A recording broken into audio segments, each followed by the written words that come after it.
Last Christmas I reached my husband's parents' home early, holding my hope quietly because I was pregnant.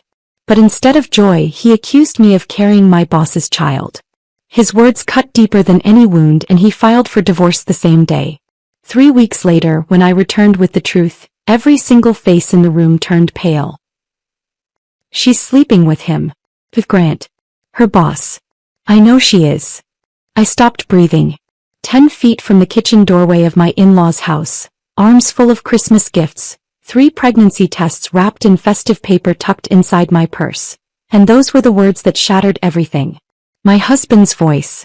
Matthew's voice. Cold and certain and wrong. Before we continue, thank you for being here. If you believe trust and truth matter in marriage, please consider subscribing. It's free and helps us reach others who need to hear this. Now let's see what happened next. The shopping bags slipped from my hands, hitting the hardwood floor with a muffled thud that somehow no one in the kitchen heard over Frank Sinatra crooning about white Christmases and chestnuts roasting on open fires. I'd arrived 43 minutes early. 43 minutes that were supposed to be a gift. Extra time to surprise Matthew with the news we'd been praying for, hoping for, crying over for 2 solid years. The baby we'd wanted so desperately was finally real, finally growing inside me, finally ours. Except Matthew didn't know that yet. And now he was standing in his parents' kitchen on Christmas Eve, accusing me of infidelity. Let me back up. Because the last 6 weeks had been the strangest mixture of exhaustion and joy I'd ever experienced. Boston. The Harbor View Hotel Restoration Project. At 32 years old, it was the biggest opportunity of my architectural career. A historic landmark that needed complete structural redesign while preserving its 1920s character. Grant Chamberlain, my boss, had trusted me to lead the entire design team.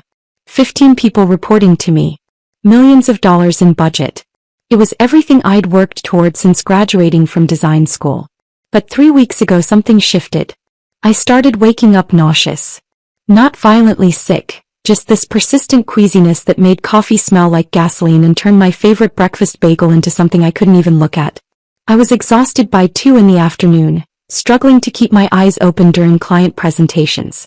And I cried watching a dog food commercial in my hotel room.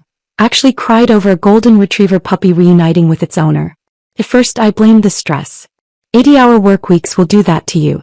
The pressure of managing a team, dealing with contractors who didn't want to take direction from a woman, fighting with the Historical Preservation Board over every single design choice. Then I missed my period. I remember standing in the tiny bathroom of my extended stay hotel room, staring at my calendar app, counting days twice because I was sure I'd made a mistake. But I hadn't. I was 12 days late. I bought the first pregnancy test from a CVS 3 blocks from the hotel. Paid cash like I was buying something illegal. Took it back to my room and peed on the stick with shaking hands, then set a timer on my phone because I was too scared to just stand there watching it develop. 2 pink lines appeared before the timer even finished. I didn't trust it. Couldn't trust it.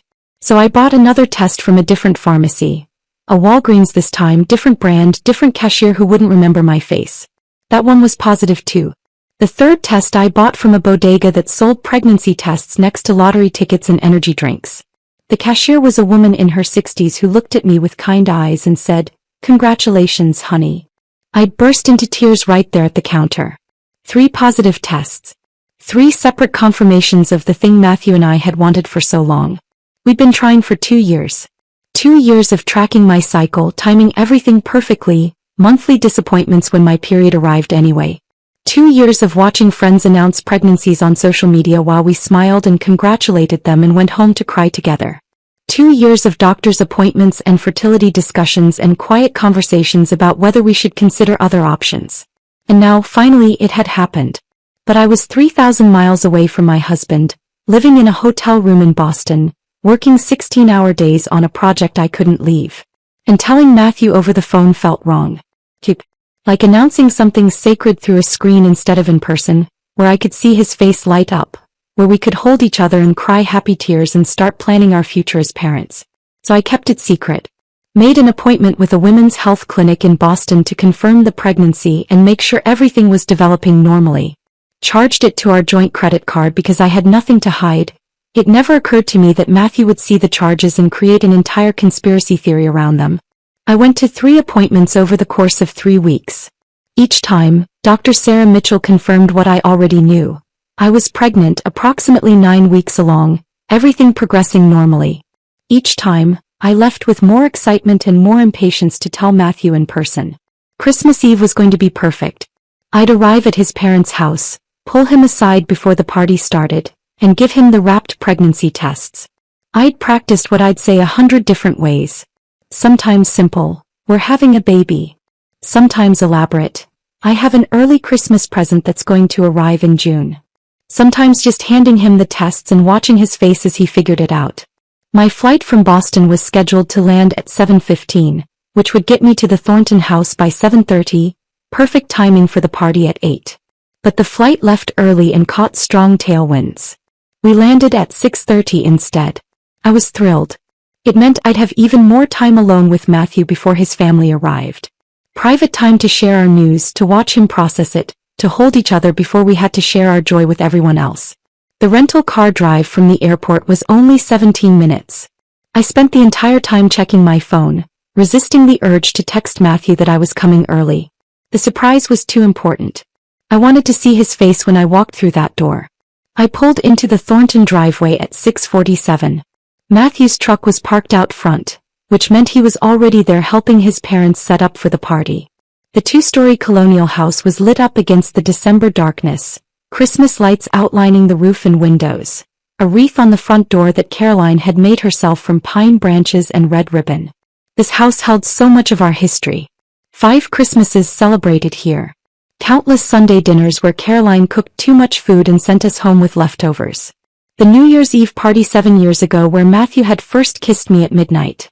The Thanksgiving 3 years later when he told his parents he was going to propose. The engagement announcement dinner. Our wedding reception in the backyard. This was supposed to be where we announced we were having a baby. I grabbed the shopping bags from the trunk. Boston souvenirs I'd carefully selected for everyone. Lobster-shaped chocolates for Caroline because she loved quirky gifts. A vintage Patriots pennant for Robert because he'd been a fan since the 70s. A Red Sox cap for Matthew even though he was a die-hard Yankees fan, which made it the perfect teasing gift. The front door was unlocked.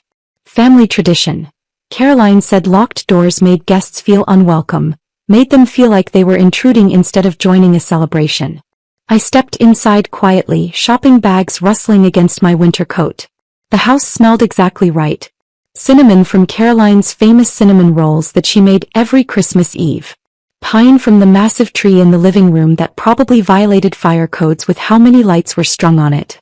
That specific scent of old house and family and home. Frank Sinatra was playing on the vintage record player Robert refused to replace. The Christmas tree dominated the living room, 15 feet tall, covered in ornaments I recognized from years of celebrations. The angel on top that Caroline's grandmother had brought from Italy.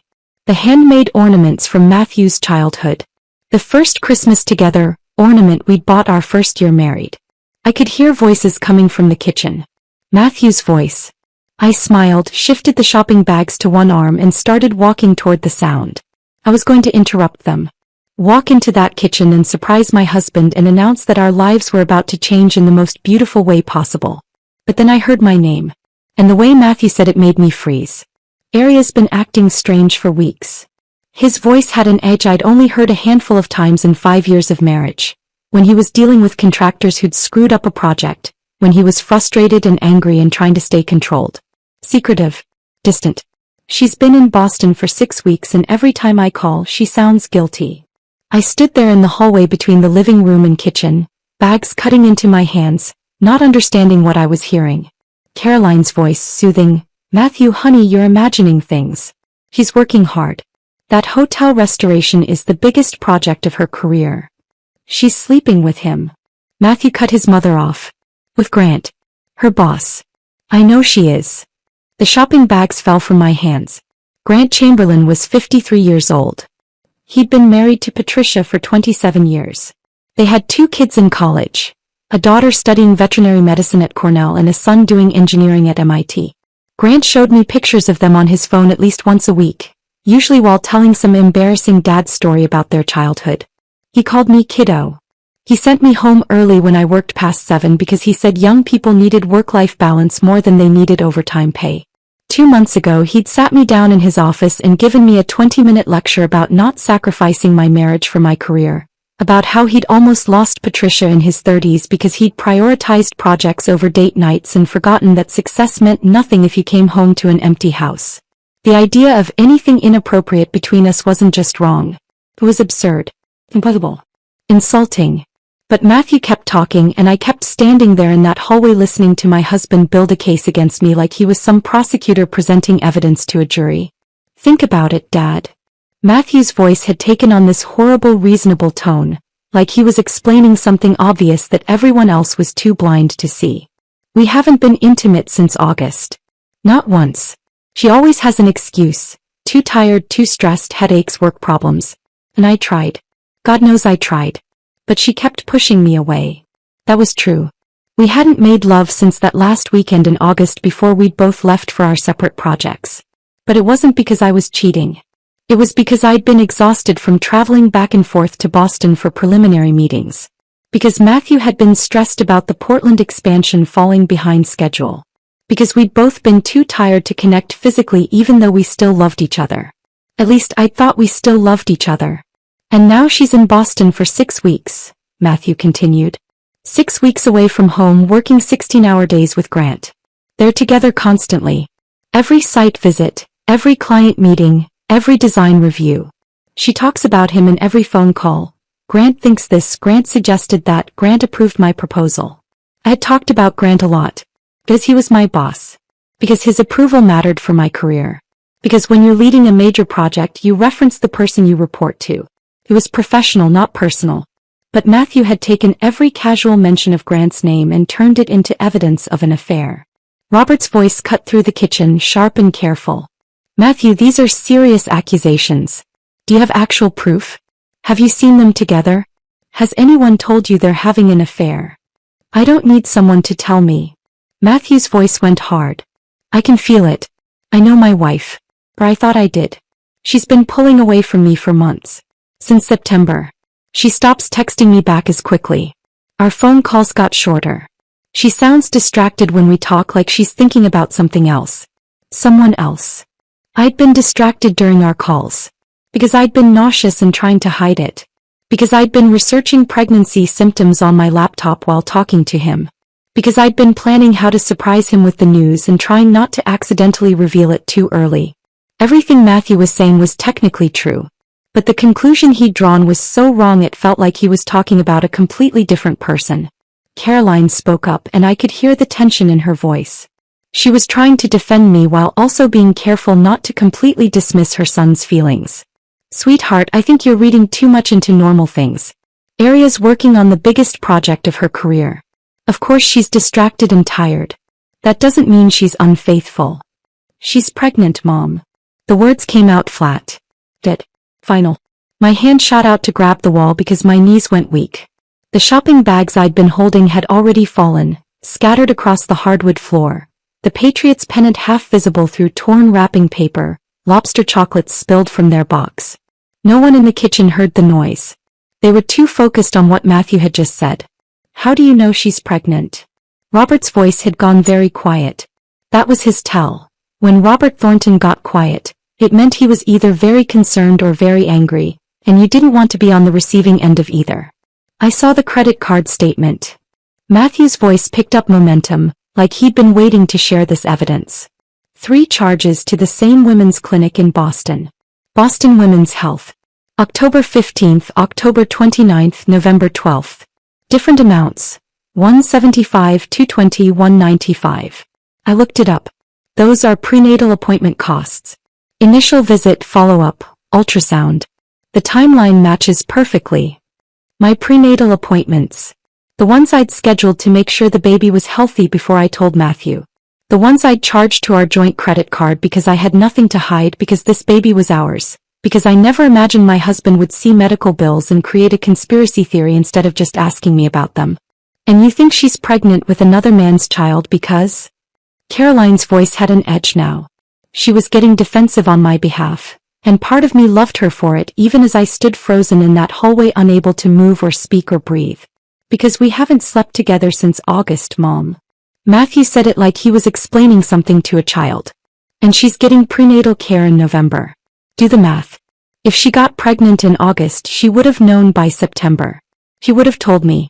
She would have come home or asked me to come to Boston. She wouldn't be scheduling appointments 3,000 miles away from her husband unless she was hiding something. Unless the baby wasn't mine. The logic was wrong. Completely horrifically wrong. I'd gotten pregnant that last weekend in August. Dr. Mitchell had confirmed it based on fetal development. I'd found out 3 weeks ago in mid-November, which was perfectly normal timing. I'd scheduled the appointments in Boston because that's where I was, because it was convenient, because I planned to transfer to a doctor back home once I told Matthew and came back for good. But Matthew had taken the facts and twisted them into a narrative of betrayal that made a sick kind of sense if you were already convinced your wife was cheating on you. Have you asked her about these charges? Robert's voice was still quiet, which meant he was getting angrier. Have you had a single conversation with Arya about any of this? Why would I? Matthew shot back. So she can lie to my face? So she can spin some story about how these are just routine checkups or consultations or whatever excuse she comes up with. I'm not an idiot, Dad. I see the pattern. She stopped being intimate with me in August. Started acting weird in September. Took this Boston project in October. 6 weeks away from home, 16-hour days with her boss. Constant excuses for why she can't come home on weekends. And now she's pregnant and hiding it from me. What conclusion am I supposed to draw? Caroline made a sound that might have been a sob or a protest. Matthew, honey, you're making a terrible mistake. What are you going to do? Robert interrupted, his voice dangerously calm. There was a pause. I could hear someone moving in the kitchen, maybe pacing. Then Matthew spoke again and his voice had changed. Gone cold. Methodical. Decided. I already did it. My heart stopped. I called Richard Morrison this morning. Filed for divorce. Drew up the papers, signed everything, made it official. Arya doesn't know yet. She thinks she's coming home to a Christmas party and a happy family. Oh, no. I'm having the papers served when she arrives tonight, Matthew continued. Right here. In front of everyone. I want her to know that I'm not some fool she can manipulate. I want her to see that I know the truth. That I'm not going to sit around and raise another man's child while she pretends our marriage is fine. Caroline's voice went sharp. Matthew James Thornton, you cannot be serious. I'm completely serious. The process server is scheduled for 7:30. Arya lands at 7:15. Perfect timing. She walks in thinking everything's normal and instead she gets divorce papers. Public. Documented. Final. She doesn't get to control this narrative. She doesn't get to spin this her way. My hand found my phone in my coat pocket.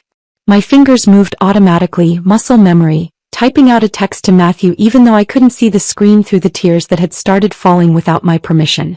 Flight delayed. Going to be about 45 minutes late. Start without me. Love you. I hit send before I could think about it. Before I could process what I was doing. The response came within seconds. I heard the phone chime in the kitchen. It's Arya, Matthew said. I could hear him reading the text aloud. Flight delayed. Going to be about 45 minutes late. Start without me. Love you. He said those last 2 words. Love you, with something that sounded like contempt. There it is, he said. Another lie. Another excuse. She's probably not even at the airport.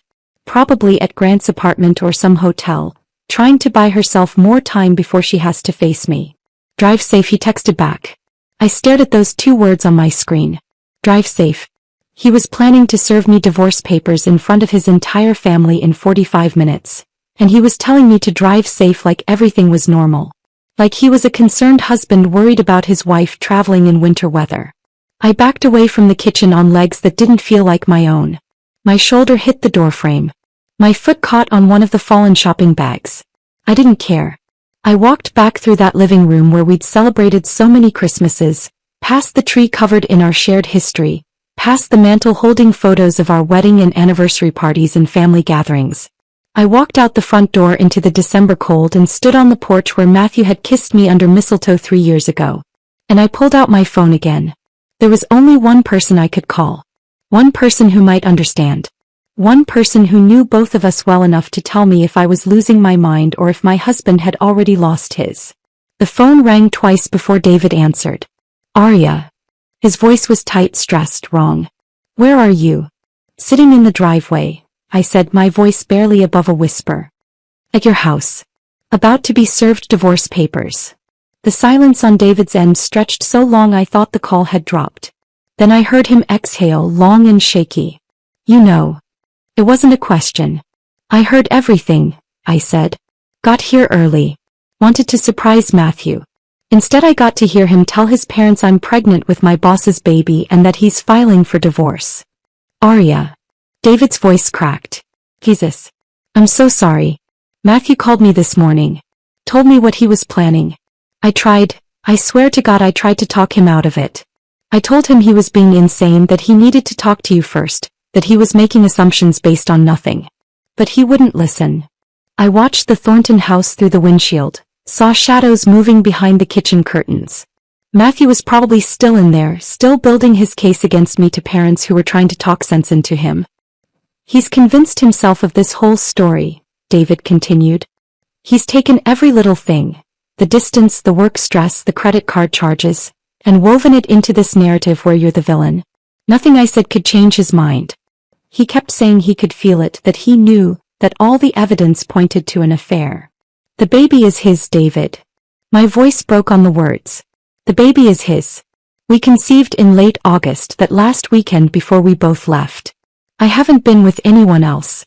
I would never. I stopped, pressed my hand against my mouth because I was about to start sobbing and I couldn't afford to fall apart yet.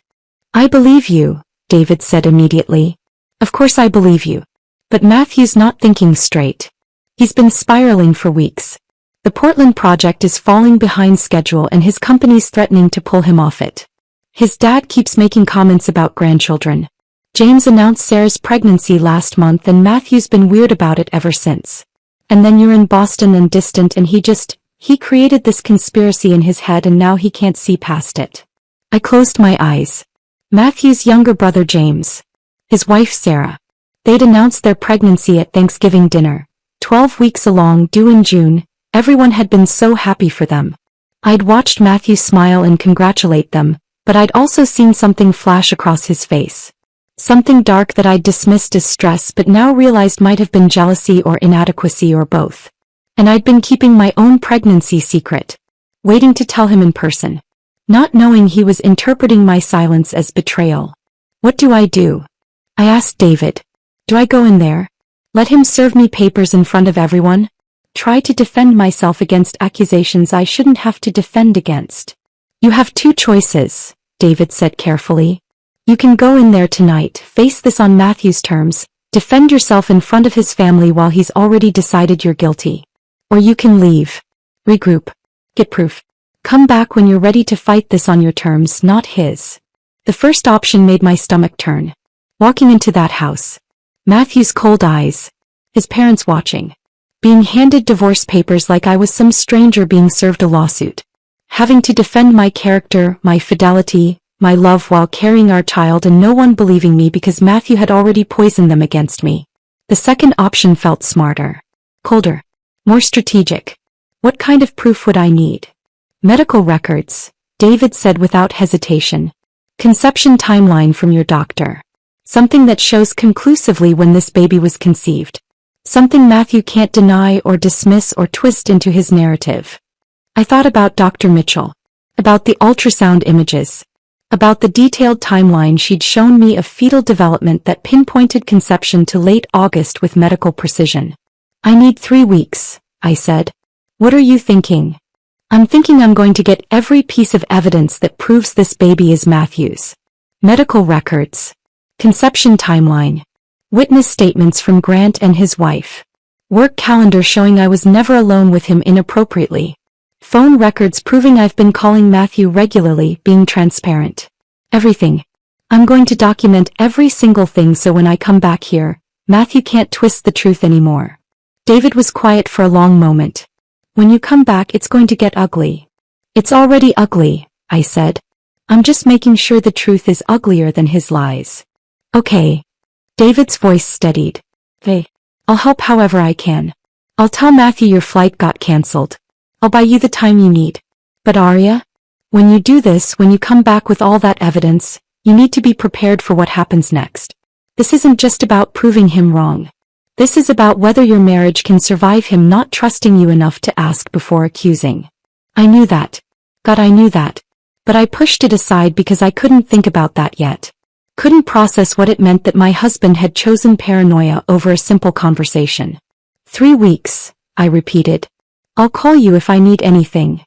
I hung up before David could say anything else. My fingers moved automatically, typing out another text to Matthew. Flight completely cancelled. Storm system moving in. All Boston flights grounded. I'm so sorry.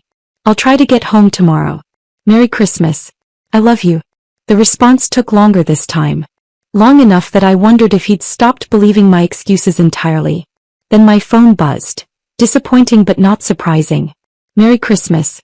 Not surprising. Because he thought I was lying. Thought I was making excuses to avoid him. Thought I was probably at Grant's apartment or some hotel room, choosing my lover over my husband on Christmas Eve. I started the car and drove. Not toward home. The house Matthew and I had bought together felt contaminated now, like going there would mean stepping into a trap. Instead I drove to a Hampton Inn 20 minutes away, far enough that I wouldn't accidentally run into anyone from Matthew's family, close enough that I could get back quickly if I needed to. The lobby was nearly empty. Just a tired-looking desk clerk and a family with 2 small kids who were arguing about whether Santa could find them at a hotel. I need a room, I told the clerk. Just for tonight. Maybe longer. Name. I hesitated. Then, Aria Castellano. My maiden name. The name I'd had before I married Matthew, before I became Aria Thornton, before my entire identity became wrapped up in being someone's wife. The clerk handed me a key card to room 237. I took it, rode the elevator up alone, and stepped into a generic beige room that smelled like industrial cleaner and old carpet. I sat on the edge of the bed and pulled out a notebook from my purse, the one I used for project planning at work. Opened to a blank page. Stared at it for a long moment. Then I started writing. Evidence needed. 1. Complete prenatal records from Dr. Sarah Mitchell, Boston Women's Health. 2. Conception date confirmation with ultrasound dating.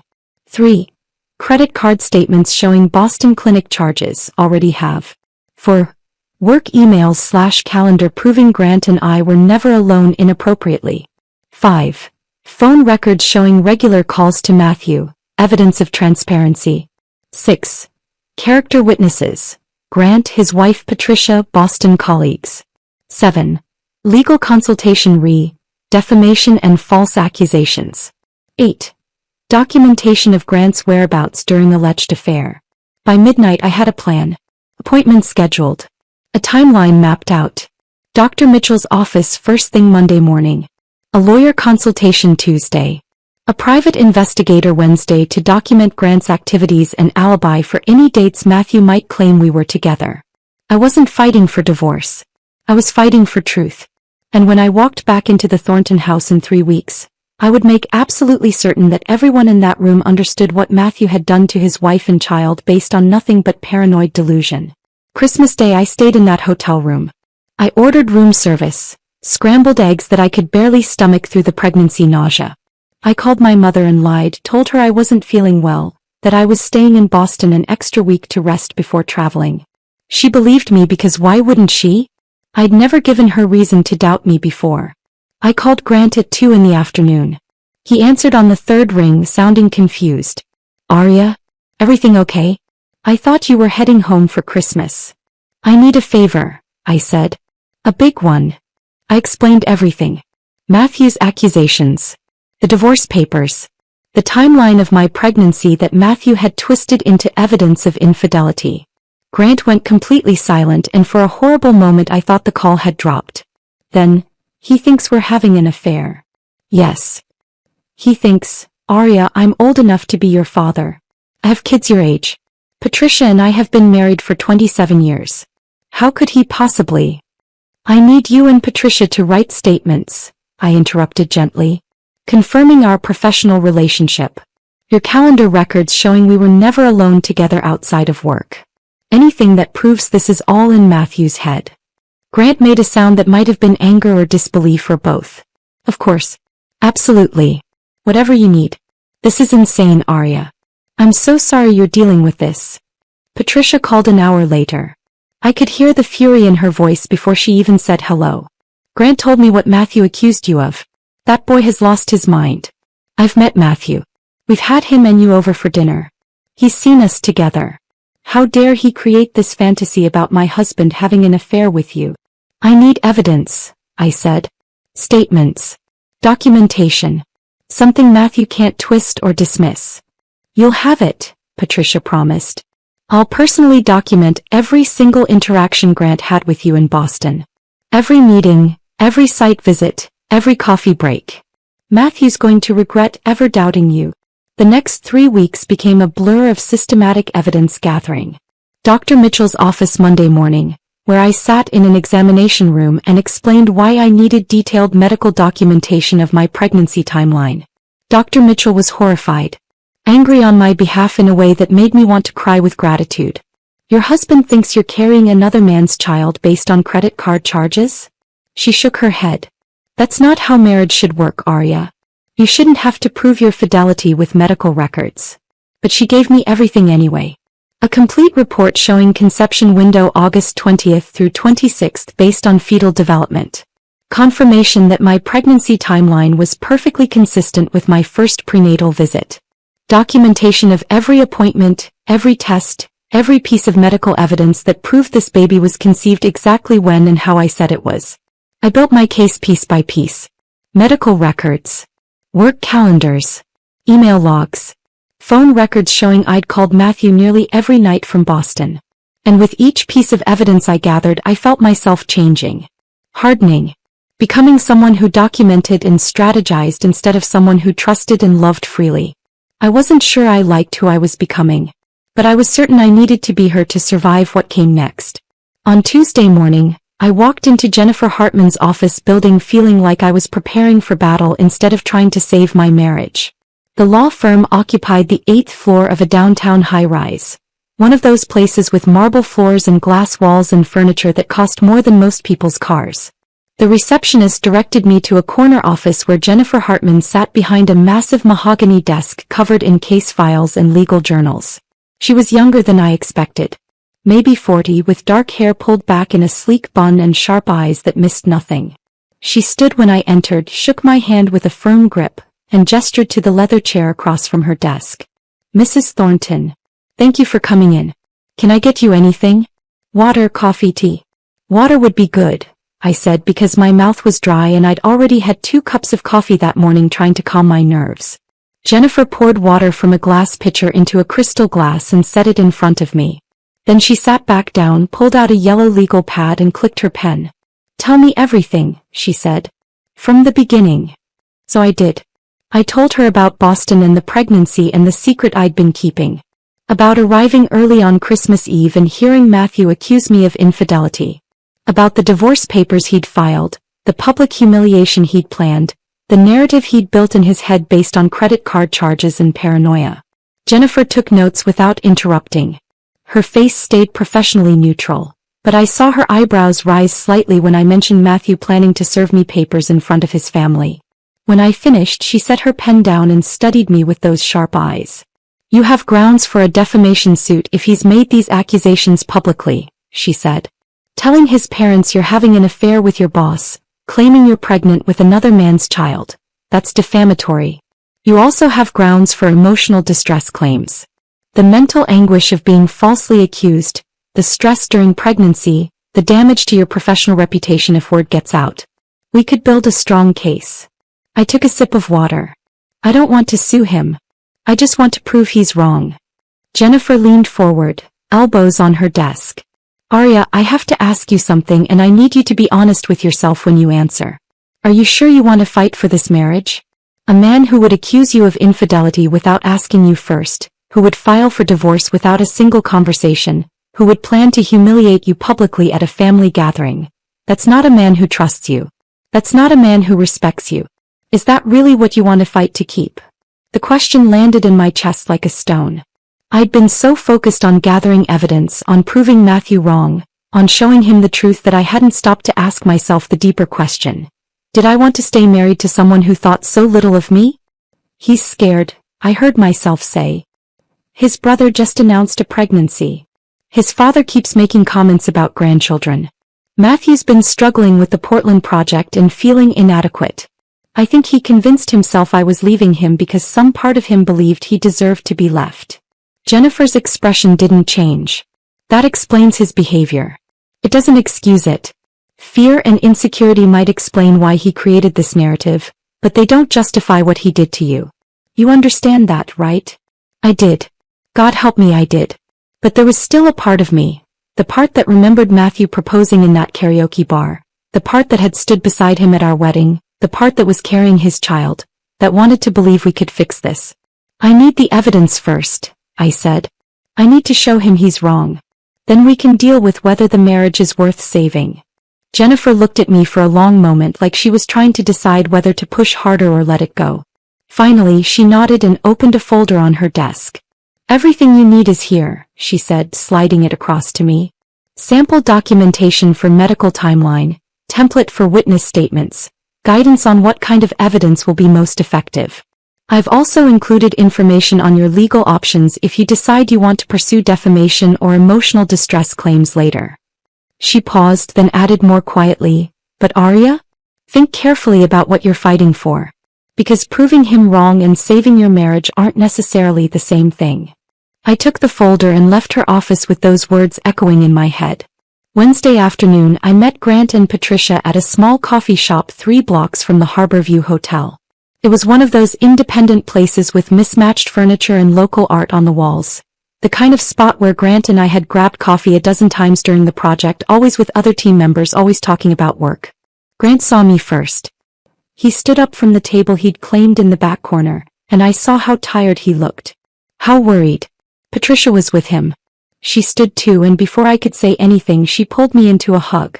That boy has lost his mind, she said fiercely. Absolutely lost his mind. We sat down. Grant had already ordered me a decaf latte. He remembered I'd switched to decaf weeks ago, though at the time I'd blamed it on trying to sleep better. Now I realized he'd probably noticed the pregnancy signs I thought I was hiding. The tiredness. The way I'd stopped drinking the office coffee. The crackers I kept at my desk. I've been thinking about this nonstop since you called, Grant said. Trying to figure out how Matthew could possibly think. He stopped, shook his head. I've treated you like a daughter, Arya. I thought I'd made that clear. I thought everyone knew Patricia and I see you like our kids. He doesn't know you, I said quietly. Not really. He's met you a few times at company events, seen us together briefly. But he doesn't know how you talk about your children or how you lecture me about work-life balance, or how you sent me home early 3 times last month because you were worried I was working too hard. Patricia pulled out a folder from her bag. Apparently everyone was documenting everything with folders now. I've written a complete timeline of every interaction Grant had with you in Boston, she said. Every dinner we all had together, every time you came to our house, every team meeting. I've also included our credit card statements showing Grant and I had dinner together every single night you were supposedly having an affair with him. Grant added his own folder to the pile. Notarized statement from me. Calendar records showing my schedule. Confirmation that you and I were never alone together outside of professional settings. Letters from 3 other team members who worked with us daily and can confirm our relationship was completely professional. I took both folders, feeling the weight of them in my hands. Thank you. Both of you. I'm sorry you have to do this. I'm sorry Matthew's paranoia is dragging you into our mess. Don't apologize, Patricia said firmly. You didn't do anything wrong. Matthew did. And when you show him all this evidence, he's going to realize what a terrible mistake he made. I wanted to believe that. Wanted to believe that proof would be enough to break through Matthew's delusion and bring back the man I'd married. But a small voice in the back of my head, the one that sounded suspiciously like Jennifer Hartman, whispered that proving him wrong and fixing what he'd broken weren't the same thing. Thursday morning I met with Tom Fletcher. The private investigator came recommended by Jennifer's firm, a former police detective who now specialized in gathering evidence for divorce cases and corporate investigations. He met me at a diner near my hotel, slid into the booth across from me with a manila envelope that had become depressingly familiar over the past week. Your boss is exactly what he appears to be, Tom said without preamble. Faithful husband. Professional colleague. There's nothing here that suggests anything inappropriate. He pulled documents from the envelope one by one. Credit card statements showing Grant had dinner with Patricia every night during the time Matthew thought we were having an affair. No suspicious hotel charges. No unexplained cash withdrawals. Security footage from the Harborview Hotel showing Grant and me in conference rooms on construction sites, always with other people present. Phone records showing Grant called Patricia every evening between 7 and 8, calls lasting 20 to 40 minutes. I also talked to the hotel staff, Tom continued. The concierge, the restaurant servers, the housekeeping supervisor. Everyone remembers seeing Mr. Chamberlain with his wife regularly. No one ever saw him with you outside of professional context. No one noticed anything that would suggest an affair. He pushed the final page across the table. A summary report with his professional opinion stated clearly at the bottom. No evidence found to support allegations of infidelity between Aria Thornton and Grant Chamberlain. All documented interactions are consistent with a professional working relationship. I paid Tom his fee, money from our joint account, which felt like some kind of bitter irony. Using our money to prove I hadn't betrayed our marriage. Can I give you some advice? Tom asked as I was gathering the documents. Off the record? I nodded. I've worked a lot of divorce cases. A lot of infidelity investigations. And the ones that hurt the most aren't the ones where someone actually cheated. They're the ones where someone was falsely accused. Because cheating is a choice someone makes. But false accusations, those reveal something deeper. They reveal that the person who's supposed to trust you most in the world doesn't. And that's a lot harder to come back from. He stood up, left cash on the table for his coffee and walked away. I sat there in that diner booth surrounded by evidence of my innocence, wondering if Tom was right. Wondering if the damage Matthew had done was too deep to repair even after I proved him wrong. My phone buzzed. A text from David. Asterisk Matthew's been asking about you. Wants to know if I've heard from you. What should I tell him? Asterisk. I stared at that message for a long time before responding. Asterisk tell him I'll be home soon. Tell him we need to talk. Tell him he should prepare himself for the truth. Asterisk.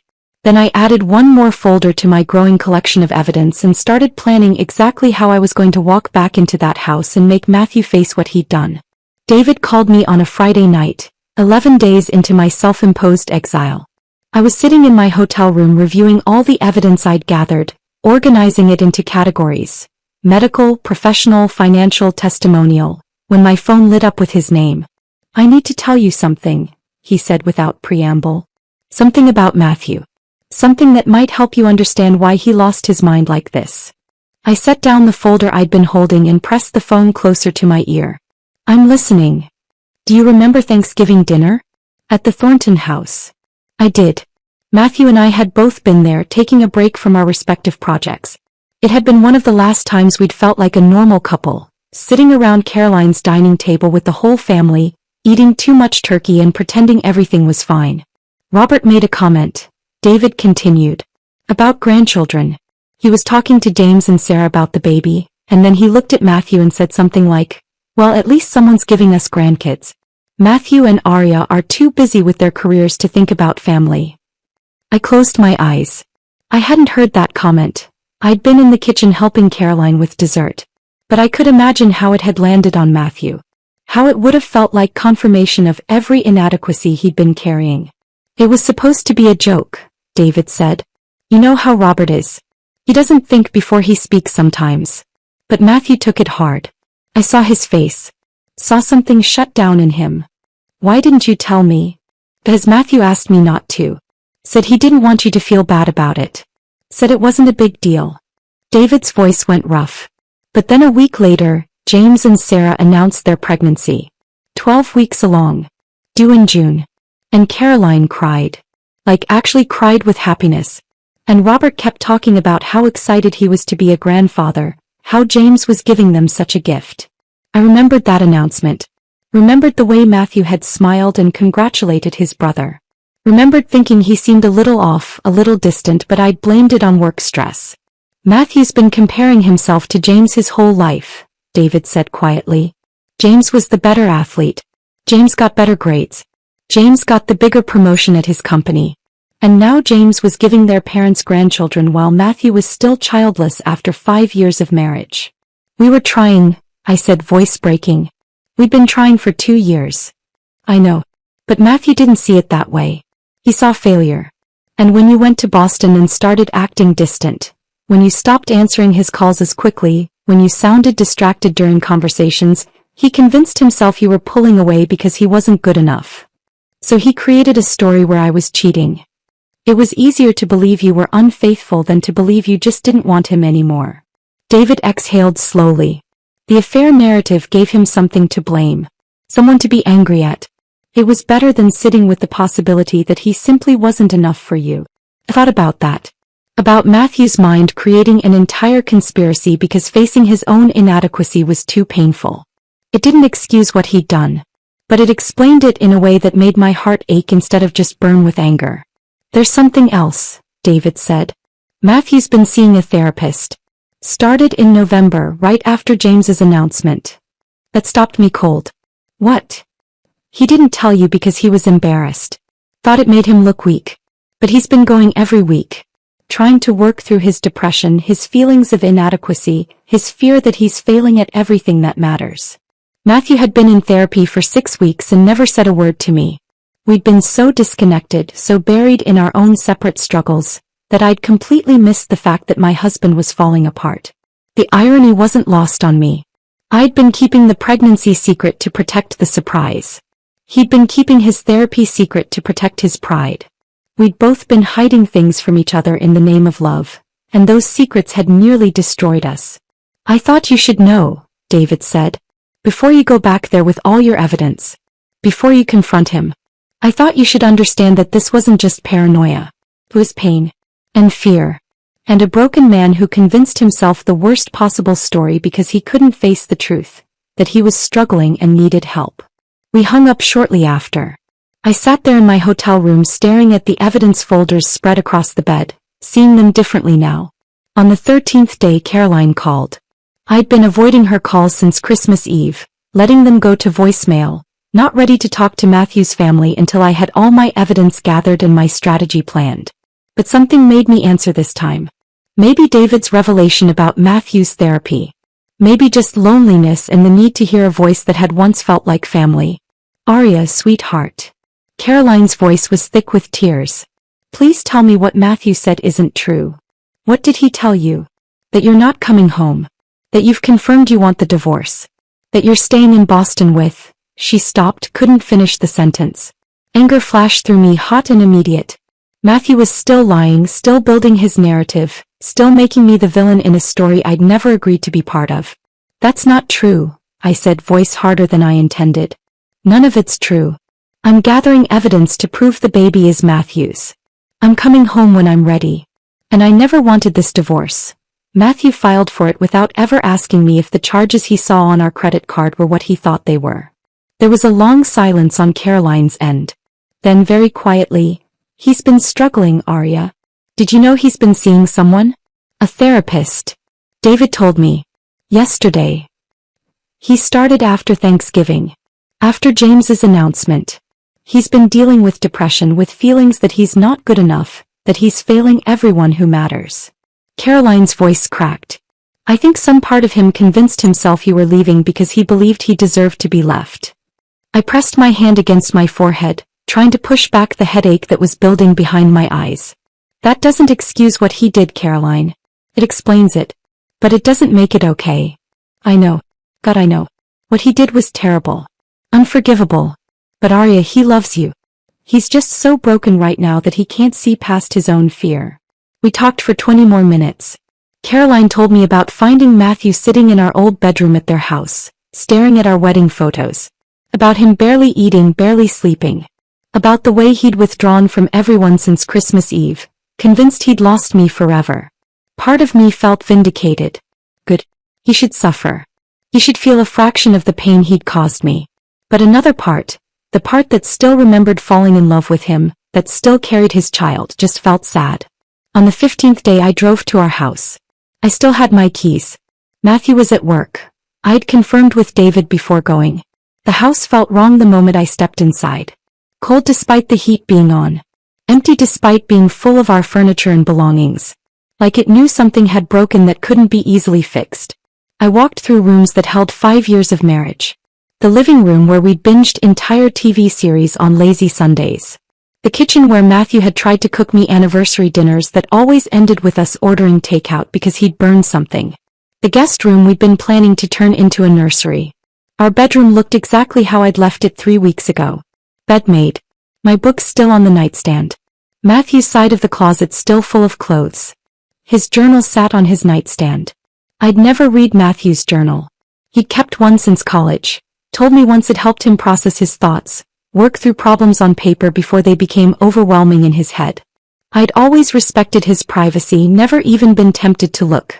But I opened it now. The last entry was dated 2 days ago. Day 17 without Arya. David says she's okay, just needs time. But I know the truth. I destroyed everything. Filed for divorce before ever asking her to explain. Planned to humiliate her publicly. What kind of husband does that? What kind of man? That's right. I'm a failure. Failed at giving them grandchildren.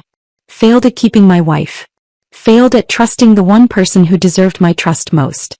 I flipped backward. Found the entry from November 12th. Saw the clinic charges again today. $195 this time. Third appointment. She's definitely pregnant. And she hasn't told me. 3 months we've been apart and she hasn't said a word. Why would she hide this unless the baby isn't mine? Unless she's planning to leave me for him? October 29th. Arya sounded distant on the phone tonight. Said she was tired. But I heard something else in her voice. Guilt? Fear that I'm figuring it out? I saw the credit card charge yesterday. Boston Women's Health, $220. I looked it up. It's an OB/GYN clinic. Is she pregnant? And if she is, why isn't she telling me? October 3rd. James and Sarah are having a baby. Mom cried. Actual tears of joy. Dad couldn't stop smiling. And I sat there thinking about how I failed them. 5 years married and nothing to show for it. Arya and I tried for 2 years and it never happened. Maybe we're not meant to be parents. Maybe I'm not meant to be a father. Maybe that's why Arya seems so distant lately. She's realized she married the wrong brother. September 15th. Called Arya tonight. She sounded exhausted. Said the Boston project is overwhelming. But I wonder if she's just tired of me. Tired of this marriage. Tired of pretending we're happy when we both know something's broken between us. I read those entries and felt something shift in my chest. This wasn't just paranoia. This was pain. Depression. A man who'd convinced himself he was failing at everything that mattered, interpreting every piece of neutral evidence through that lens of inadequacy. It didn't excuse what he'd done. Didn't make the divorce filing okay. Didn't erase the public humiliation he'd planned. But it helped me understand. We'd both been keeping secrets. Both been protecting ourselves. Both been so focused on not burdening the other that we'd stopped communicating entirely. I took photos of the journal entries with my phone. Added them to my evidence file. Not as proof of my innocence, I had plenty of that. But as proof of Matthew's state of mind. Of the depression and inadequacy that had driven him to create a conspiracy where none existed. Then I put the journal back exactly where I'd found it and walked out of that house feeling more certain than ever about what I needed to do. I needed to go back. To confront Matthew. To show him the truth. And then we'd have to decide if the truth was enough to rebuild what his fear had destroyed. I called Caroline on the morning of the 21st day. I need to speak to the family, I said without preamble. All of them. Matthew, you, Robert, James, Sarah. David too if he's available. Today. This afternoon. There was a pause on her end. Then, what time? 2 o'clock. I have something important to say and it needs to be said in front of everyone. Arya, sweetheart. 2 o'clock, Caroline. Please make sure they're all there. She agreed. Her voice was shaking when she hung up. I spent the next 3 hours getting ready. Not physically. I'd been ready for days, my evidence organized into manila folders, my presentation rehearsed until I could recite it in my sleep. But emotionally, mentally, preparing myself to walk back into that house and face the man who'd accused me of the worst betrayal imaginable. At 1:30 I loaded everything into my rental car. The medical records. The witness statements. The private investigator's report.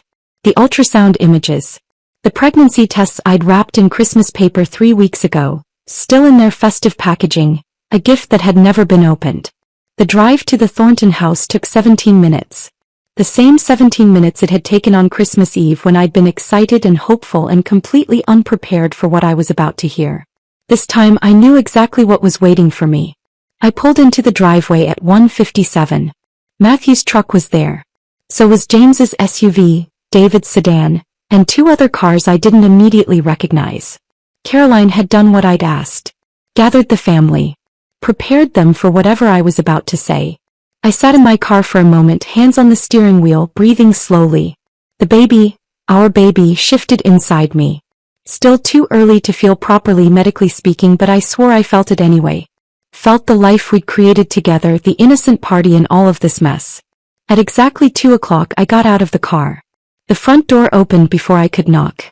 Caroline stood there, eyes red from crying, arms opening to pull me into a hug the moment I stepped inside. "Oh, honey," she whispered against my hair. "We've been so worried." I let her hold me for a moment. Then I gently pulled back. "Where is everyone?"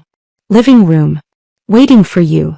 I walked through that familiar hallway carrying my bag full of evidence, past the Christmas tree that looked sadder now, ornaments drooping slightly, a few needles scattered on the floor beneath it. The house smelled different than it had on Christmas Eve. Less like cinnamon and celebration. More like tension and fear. The living room was full. Robert sat in his usual armchair looking older than I'd ever seen him. James and Sarah occupied the couch, her hand gripped tightly in his.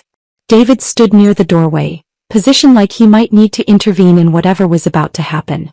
And Matthew stood by the fireplace, arms crossed defensively over his chest, jaw tight with tension. He'd lost weight. I could see it in his face, in the way his shirt hung looser on his frame. His eyes had dark circles underneath them, and his hair looked like he'd been running his hands through it obsessively. Good, some bitter part of me thought. Let him suffer. Our eyes met across the room. I saw suspicion there. Fear. And buried underneath everything else, something that looked like desperate hope. I walked to the center of the living room and set my bag down on the coffee table. The grandfather clock in the hallway ticked loudly in the silence.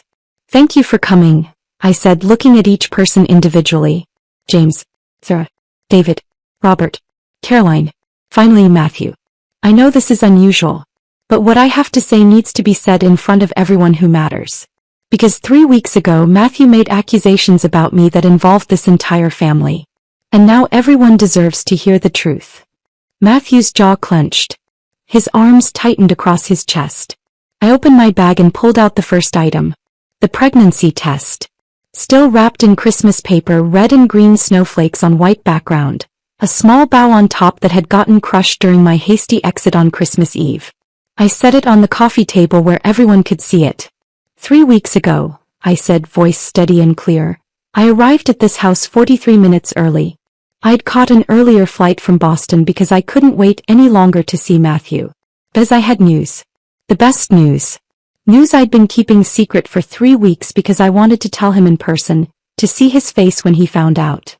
I unwrapped the pregnancy test slowly, deliberately. Let the festive paper fall away to reveal the white plastic stick with its 2 unmistakable pink lines. Caroline made a small sound. Her hand went to her mouth. I was pregnant, I continued. I am pregnant. 14 weeks now. Due in late June. Robert's hand went to his chest. Sarah's eyes filled with tears. James looked at his brother with an expression I couldn't quite read. Matthew didn't move. Didn't react. Just stared at the pregnancy test like he was seeing a ghost. But I didn't get to tell Matthew that night, I said.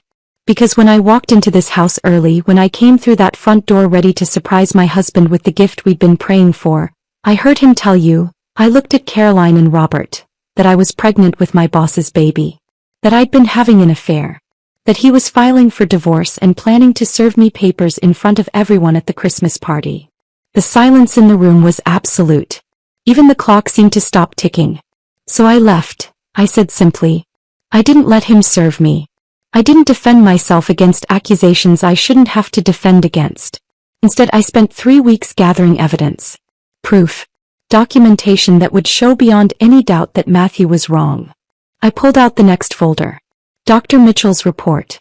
Opened it so everyone could see the medical letterhead, the detailed timeline, the ultrasound images. This is from my obstetrician in Boston, Dr. Sarah Mitchell. It shows the conception window for this pregnancy based on fetal development. August 20th through 26th. The weekend before Matthew left for Portland and I left for Boston. The weekend we spent together in our home, in our bed, reconnecting before our temporary separation. I spread the ultrasound images across the coffee table. Black and white images of our baby, tiny and perfect. Measurements and dates printed clearly on each one. Caroline was crying openly now. Robert had his arm around her shoulders. Matthew's hands were shaking. He took a step toward the coffee table, then stopped like he was afraid to get closer. I charged my prenatal appointments to our joint credit card, I said, pulling out the bank statements next. Because I had nothing to hide. Because this baby is ours. Because I never imagined my husband would see medical bills and create a conspiracy theory instead of just asking me what they were for. I laid out Grant's notarized statement. Patricia's witness account. The private investigator's report. My work calendar showing every meeting, every site visit, every hour of every day I'd spent in Boston. Grant Chamberlain is 53 years old, I said, looking directly at Matthew now. He's been married to Patricia for 27 years. He has 2 children in college. He treats me like a daughter. He calls me kiddo and sends me home early when I work too late and literally lectured me about work-life balance 2 months ago. The idea that we're having an affair isn't just wrong, Matthew. It's insulting to both of us and to his wife. I picked up the phone records next.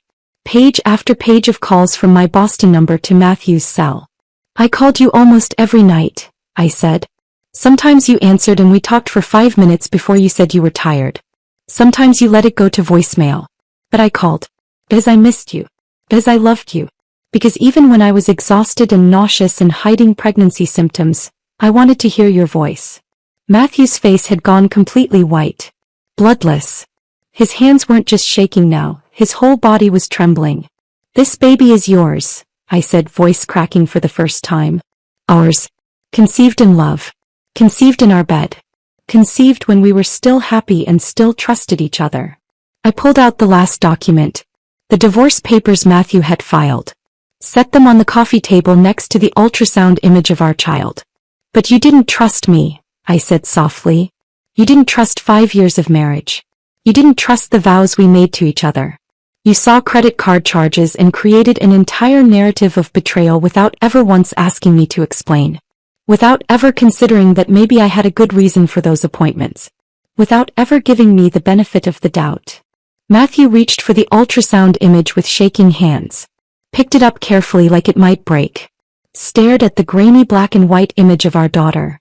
Because I knew now it was a girl. Dr. Mitchell had told me at my last appointment, information I'd been saving to share with Matthew on Christmas. You filed for divorce, I continued, looking at the papers. Hired a lawyer. Planned to serve me in front of your entire family on Christmas Eve. You were ready to destroy our marriage, destroy our family, destroy me, all based on assumption and paranoia and insecurity. Caroline was sobbing. James had his arm around Sarah, who was crying silently. David was staring at the floor like he couldn't bear to watch. Robert was looking at his son with an expression that was half disappointment, half heartbreak. Matthew's knees buckled. He sat down hard on the hearth of the fireplace, still holding the ultrasound image, still staring at proof of his child. I love you, I said, and my voice broke completely.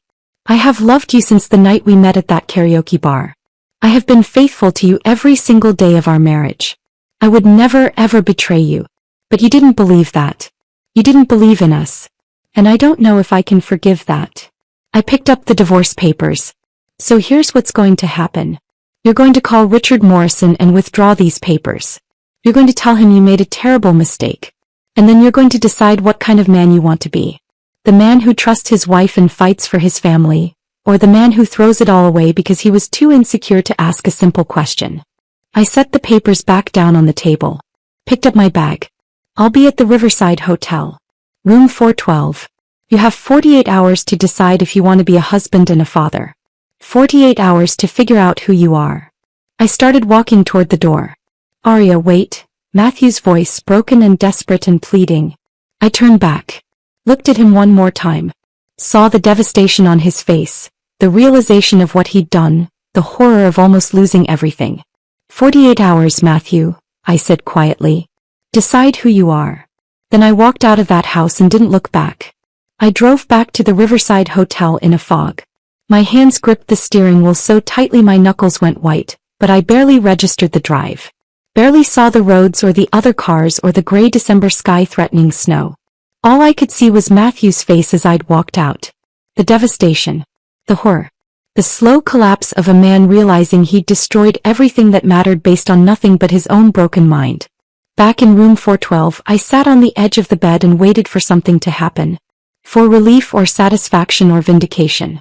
For some emotional payoff after 3 weeks of gathering evidence and planning this confrontation. But all I felt was empty. My phone rang at 8 o'clock that evening. "David, are you okay?" he asked. "I don't know what I am.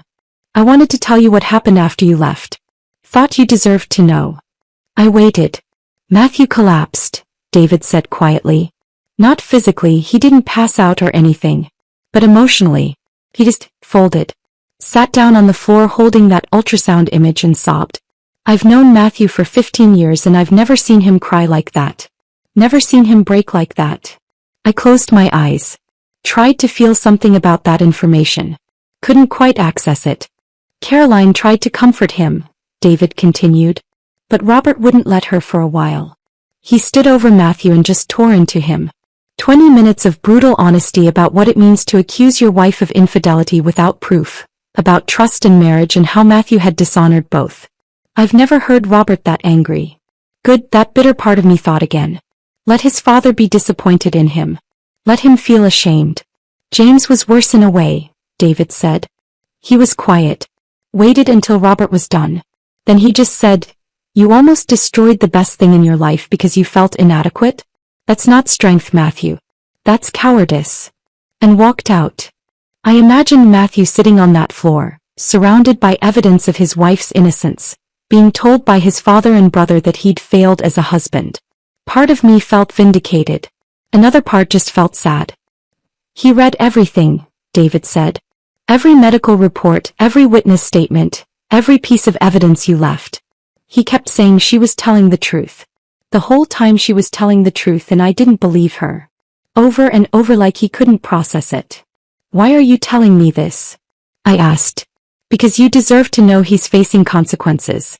That his family isn't protecting him from what he did. But also because..." David paused. "Because he's broken, Arya. Genuinely remorseful. Terrified he's lost you forever.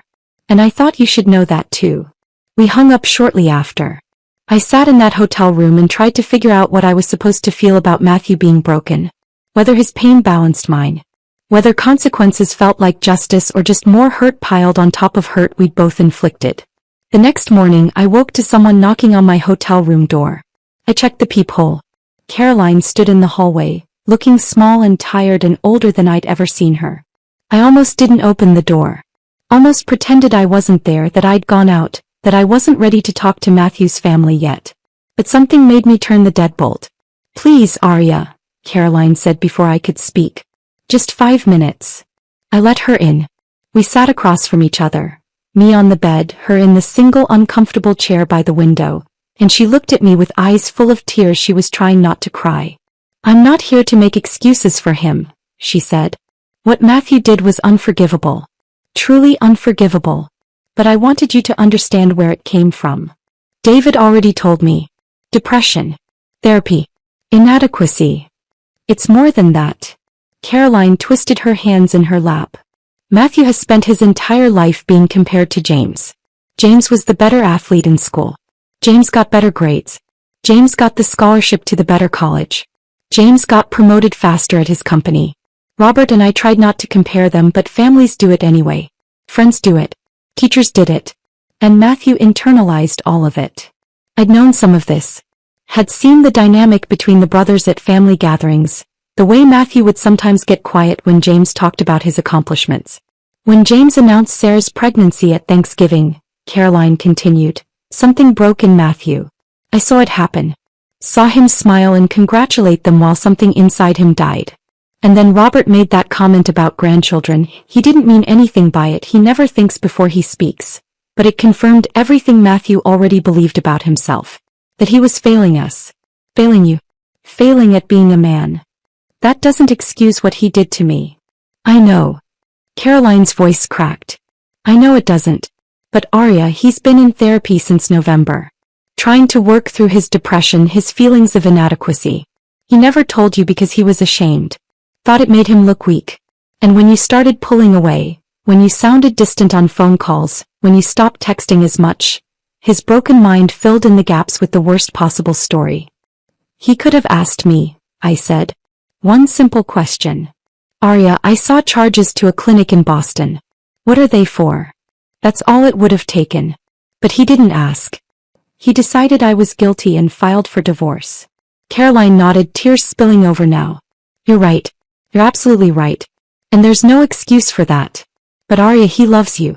He loves that baby. And if you give him a chance, I believe he'll spend the rest of his life proving he deserves you both. After she left, I sat alone with those words. Wondering if love was enough. Wondering if Matthew spending the rest of his life proving himself was what I wanted or just another burden to carry. On the 47th hour, 1 hour before my deadline expired, an envelope appeared under my door.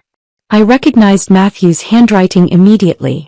My name written in shaking letters across the front, like his hand had trembled so badly he could barely hold the pen. I almost didn't open it. Almost threw it away unopened because I wasn't ready to hear whatever excuses or apologies or pleas he'd written. But I opened it anyway. 3 pages. Handwritten. Every word slightly unsteady, like he'd been crying while he wrote. Arya, I don't have the right to ask you to read this. I don't have the right to ask you for anything. But I need you to know the truth about what happened in my head these last few months. I've been in therapy since November. Started after James announced Sarah's pregnancy. My therapist diagnosed me with depression and anxiety, said I've probably been dealing with it for years but never acknowledged it. She's been helping me understand why I feel like I'm never enough, why I compare myself to everyone else and always come up short.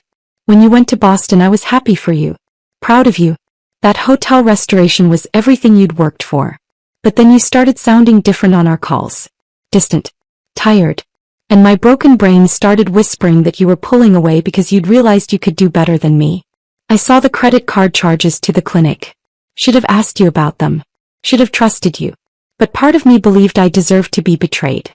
Believed you'd eventually leave me for someone better, someone more successful, someone who could give you the life and family you deserved. So I created a story where you were the villain. Where you were cheating. Where the baby wasn't mine. Because that story was easier than facing the truth. That I was so broken I couldn't believe my own wife loved me. But you never betrayed me, Arya. I betrayed you. I betrayed our marriage. I betrayed the trust you gave me. I filed for divorce without asking you a single question. Planned to humiliate you publicly. Convinced myself you were guilty because it was easier than admitting I was broken. I withdrew the divorce papers. Called Richard Morrison this morning and told him I made a terrible mistake. Told him my wife was innocent of everything I'd accused her of. I know I don't deserve forgiveness. I know I destroyed something that might be impossible to repair. But I'm asking for a chance anyway. A chance to prove I can be better. A chance to be the husband you deserve and the father our daughter deserves. Yes, I know it's a girl. Mom told me. And I've been sitting here thinking about how I almost destroyed her before she even had a chance to be born. How I almost lost both of you because I was too cowardly to face my own inadequacy. Whatever you need from me, I'll do it. Counseling. Space. Time.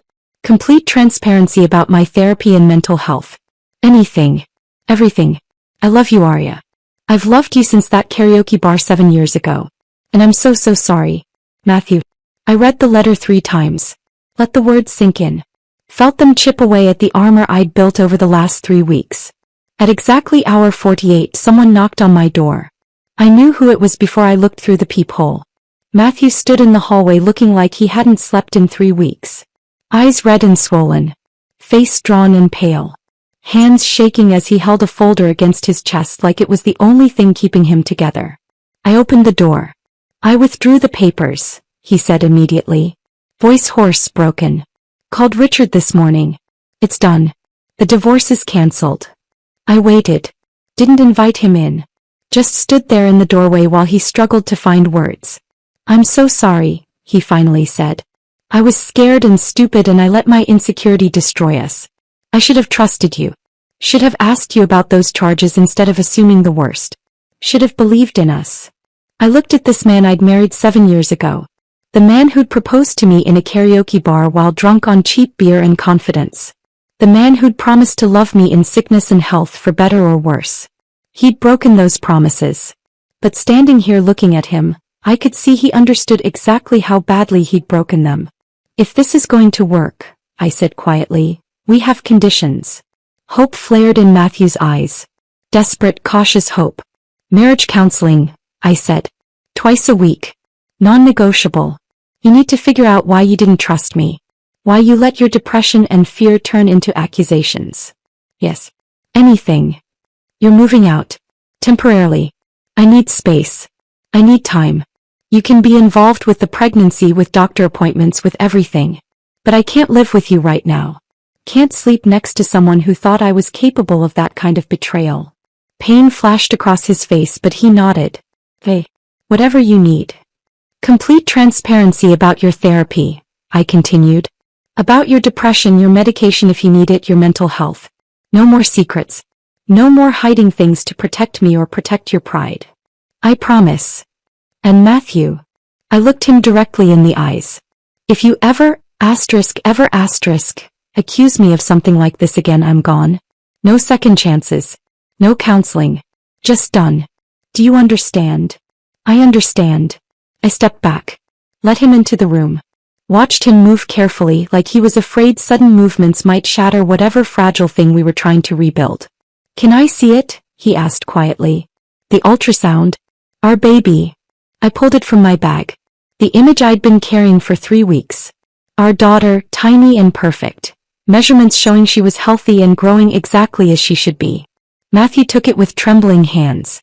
Stared at it like he was seeing a miracle. I'm sorry, he whispered to the image. I'm so sorry I almost... His voice broke completely.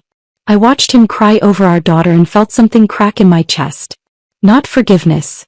Not yet. But something softer than the anger I'd been carrying. We have a long road ahead, I said. I don't know if we'll make it. But I'm willing to try. Matthew looked up at me with tears streaming down his face. Thank you. God, Arya, thank you. I'll do better. I'll be better. I promise. We stood there in that hotel room. 2 broken people, 1 ultrasound image, and a future that was suddenly uncertain but at least still possible. The first counseling session happened 2 weeks later. Dr. Angela Preston's office was in a converted Victorian house with high ceilings and large windows that let in too much light. Everything about it felt exposed, uncomfortable, like there was nowhere to hide from the truth we were about to excavate.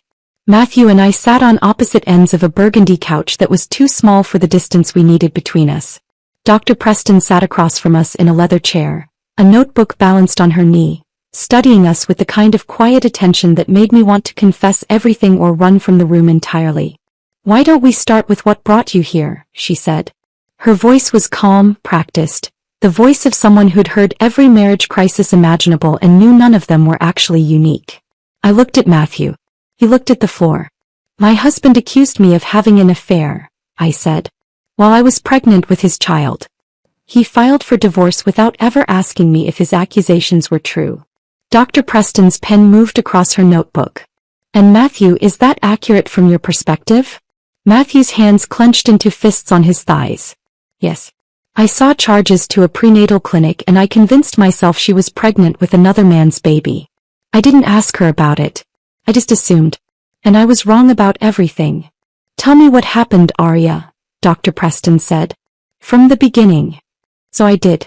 I told her about Boston and the pregnancy and the secret I'd kept to make the surprise perfect. About arriving early on Christmas Eve and hearing Matthew accuse me of infidelity. About the divorce papers he'd filed and the 3 weeks I'd spent gathering evidence to prove my innocence. I watched Matthew's face while I talked. Watched him flinch at every detail. Watched tears spill over when I described standing in his parents' hallway hearing him tell them the baby wasn't his. Watched him press his hand against his mouth when I explained checking into a hotel under my maiden name because I couldn't bear to go home to a house that felt contaminated by his accusations. By the time I finished, he was crying openly. Matthew. Dr. Preston's voice was gentle. Your turn. Tell us what was happening from your perspective. Matthew took a shaking breath. Started talking about his depression, his therapy that I hadn't known about, the feelings of inadequacy that had been eating him alive for months. About seeing the clinic charges and creating an entire conspiracy theory because believing I was cheating felt safer than believing I might leave him for being broken. I convinced myself she was too good for me, he said, voice barely above a whisper. That she'd realize she married the wrong brother. The failure. The one who couldn't even give his parents grandchildren.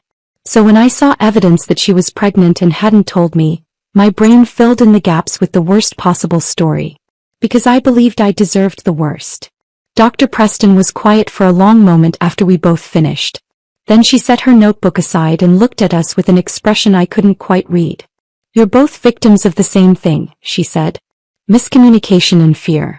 Arya, you were afraid to share the pregnancy news until it was perfect. Until you could tell Matthew in person, see his joy, create the moment you'd imagined. Matthew, you were afraid to share your depression until you'd fixed it. Until you could be the strong husband you thought Arya needed. You both kept secrets to protect each other. And those secrets almost destroyed you. I'd never thought about it that way. Had never considered that my secret, kept with love, kept to create joy, was fundamentally the same as Matthew's secret about therapy and depression. The question now, Dr. Preston continued, is whether you can rebuild trust that was broken not by malice, but by fear and miscommunication. That's harder in some ways than rebuilding from betrayal. Because you both have to acknowledge your part in what went wrong. I looked at Matthew. He was looking at me with red eyes and a face full of hope and terror in equal measure. I want to try, I said. But I don't know how. We'll figure it out together, Dr. Preston said. One session at a time. The rebuilding was slow. Glacially, painfully slow. Matthew moved into a small apartment near his office. A one-bedroom place with beige walls and generic furniture that looked nothing like him. I stayed in our house, sleeping in our bed, walking through rooms that held memories of who we used to be. We talked every evening. Scheduled calls at 7 o'clock that lasted exactly 30 minutes because that was what I could handle. Some nights Matthew told me about his therapy sessions with his individual therapist. About starting medication for depression. About exercises he was learning to challenge negative thoughts before they spiraled into paranoia. Some nights I told him about pregnancy symptoms. About the nausea that had finally faded around 16 weeks. About the way my body was changing, how clothes didn't fit right anymore. About doctor appointments he wasn't at, measurements and tests, and the fear I felt doing all of this alone while our marriage hung in the balance. Some nights the calls went well. We almost felt like ourselves again, talking and laughing and remembering why we'd fallen in love. Other nights I'd hang up crying because something he said reminded me of his accusations and the hurt felt fresh all over again. We attended counseling twice a week.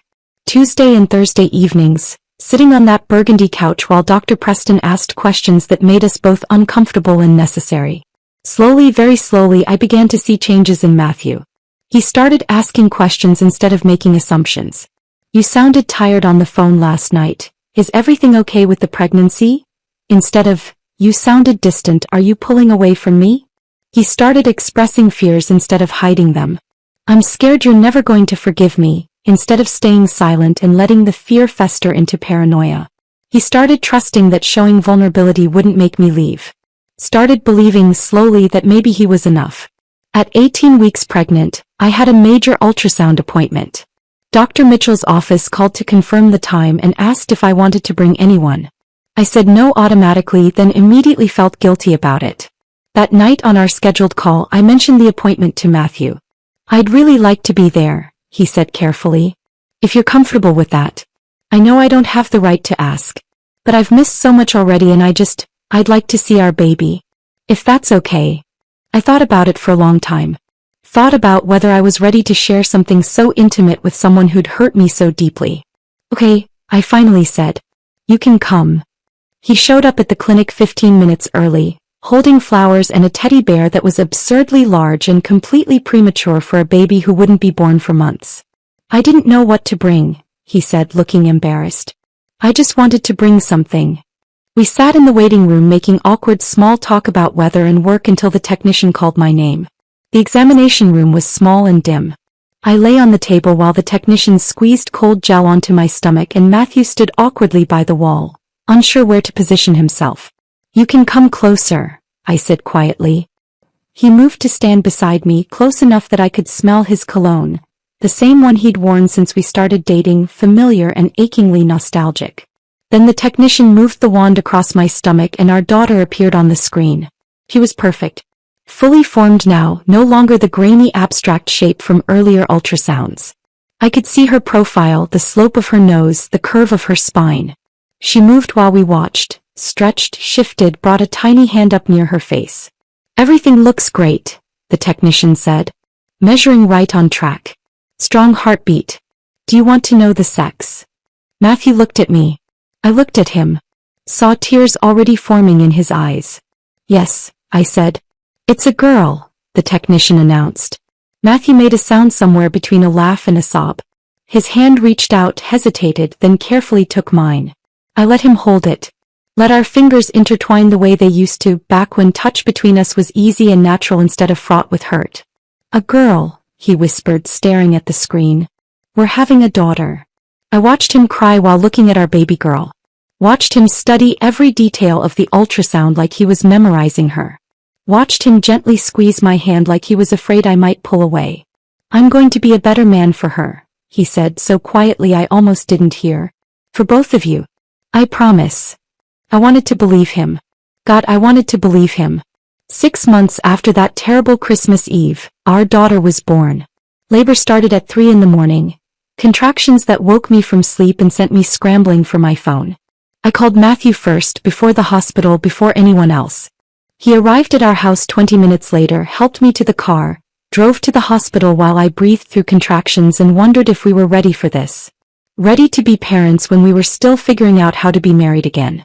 14 hours later, Hope Elizabeth Thornton was born. We named her Hope because that's what she represented. What she'd given us when everything else was broken.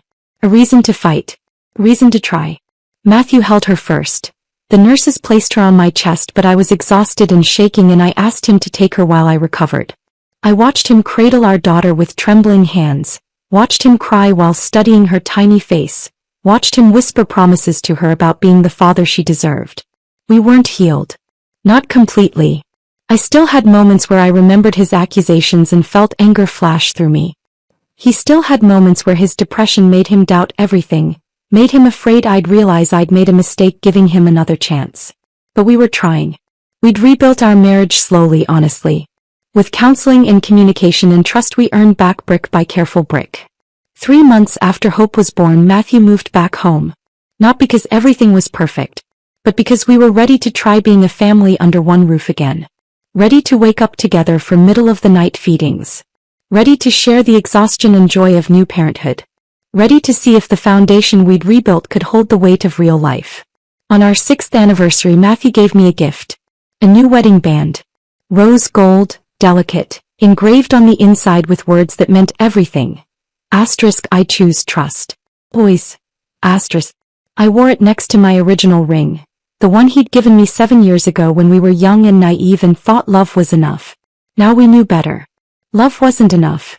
Trust was what mattered. Honesty. Communication.